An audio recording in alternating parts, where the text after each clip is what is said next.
Hello everyone, आज हम लोग करेंगे प्रतिस्थापन विधि। दोस्तों बहुत ही आसान नियम से बताना है, ठीक है। कोई भी डाउट नहीं होगा आपका, ठीक है। ये मेरा गारंटी है। बस आप लोग को ध्यान से समझना है, ठीक है। तो चलिए आगे बढ़ते हैं हम लोग।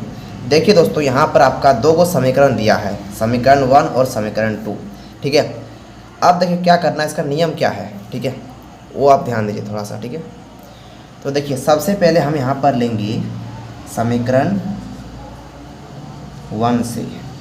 देखिए आप चाहें तो 2 भी ले सकते हैं, ठीक है। लेकिन नियम क्या है, नियम बस इतना है कि अगर हम लोग समीकरण 2 लेंगे ना, तो जो x का मान आएगा वो 1 में रखेंगे, और अगर समीकरण 1 को लेंगे तो x का मान 2 में रखेंगे, ठीक है। ऐसा नहीं होगा कि समीकरण 1 से ही लेंगे और x का मान 1 में रखना है, ऐसा नहीं, ठीक है।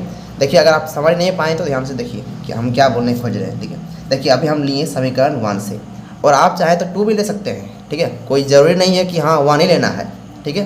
तो देखिए आगे बढ़ते हैं। यहाँ पर हम ले लिए समीकरण 1 से, ठीक है।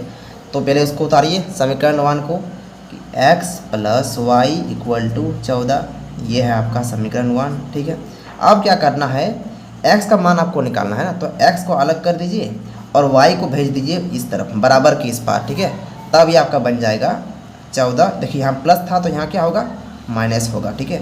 तो ये आपका आ गया ना, इसे मान लेते हैं समीकरण 3, या फिर मत मानिए, कोई दिक्कत नहीं है, ठीक है।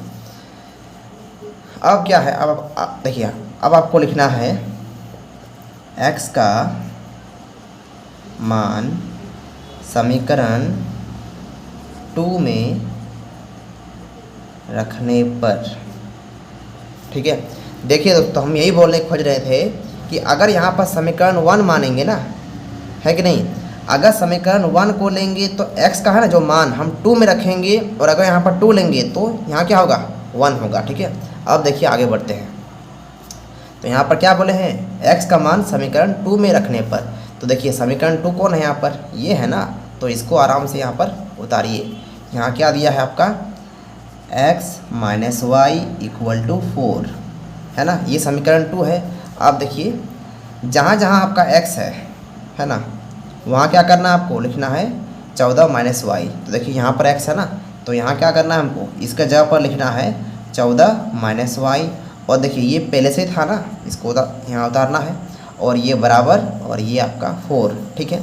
अब देखिए क्या करना है, ये तो ऐसे रहेगा, लेकिन माइनस और माइनस क्या होगा, यहाँ पर प्लस होता है, लेकिन चिन्ह क्या होगा, माइनस का होगा, और ये आपका बन गया 2y = ये 4। अब देखिए क्या करना है, देखिए ये है ना जो 14 है, इसको भेजना है उस तरफ। तो यहाँ क्या बचेगा, यहाँ कौन बचेगा, देखिए यहाँ आपका बचेगा -2y = ये 4 था, और इसको भेज दिए इस पार, तो ये प्लस था ना आगे में, तो ये हो गया -14। अब देखिए ध्यान से, -2y होगा ना, अब देखिए यहाँ घटेगा तो क्या होगा, ये आपका होगा -10।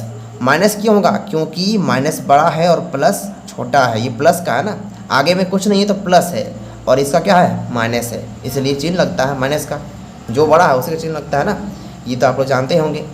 ये माइनस और ये माइनस कट गया। अब देखिए जो 2y है ना, 2y से गुना है, तो इससे क्या होगा, भागा होगा ना, तो y = आपका होगा 10/2, और दोनों कटेगा तो ये क्या होगा, 2 × 5 = 10 होगा ना, ये आ गया। देखिए y का मान तो यहाँ पर आ गया, लेकिन अब x का मान बाकी है ना, तो आप क्या करना पड़ेगा, आप फिर से लिखिए यहाँ पर, ये y का मान समीकरण 3 में रखने पर, समीकरण 3 में रखने पर। अब देखिए समीकरण 3 किसे माने हैं हम लोग, देखिए इसको माने हैं ना, तो इसको देख के उतारिए। यहाँ पर क्या है, देखिए ना, यहाँ आपका है, देखिए x = 14 - y, ठीक है। अब x बराबर क्या होगा, ये 14 है, इसको उतार दीजिए, माइनस y का मान कितना है, 5 है, तो x का मान कितना आएगा, यहाँ घटेगा ना, तो आएगा ना 9, ये हो गया, ठीक है। अब मेरा सवाल ये है कि जो हम मान निकाले हैं वो सही है या गलत है, जाने कैसे, चेक कैसे करेंगे कि हाँ जो सॉल्व किए हम वो सही है कि नहीं। तो देखिए यहाँ पर x का मान कितना है, 9 है, और y कितना है आपका, 5 है, ठीक है। तो चलिए आप प्रूव करते हैं। देखिए यहाँ पर क्या है, x है, तो x का मान कितना है आपका, 9 है, ठीक है, ठीक है। अब देखिए यहाँ पर प्लस है तो प्लस देते हैं। अब देखिए y का मान कितना है आपका, y का मान आपका है 5, इक्वल है तो इक्वल देंगे, और ये है आपका 14।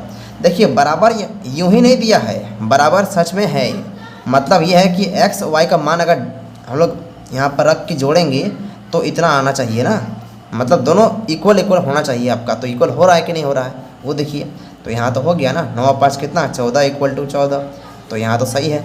अब देखिए यहाँ पर, देखिए यहाँ पर क्या है, x का मान कितना है 9 माइनस y कितना है 5 इक्वल टू 4, तो घटेगा तो आएगा ना 4 इक्वल टू 4, तो इसका मतलब क्या आई सही है। ठीक है, इस तरह से आप चेक कर सकते हैं इसको। तो ये क्या है, ये कौन सा नियम है आपका, ये है आपका प्रतिस्थापन विधि। ठीक है, कोई भी अगर डाउट है या फिर कहीं हम मिस्टेक कर दिए हैं तो आप लोग कमेंट में बोलिए कैसा लगा वीडियो। ठीक है, अब हम लोग मिलते हैं नेक्स्ट वीडियो में।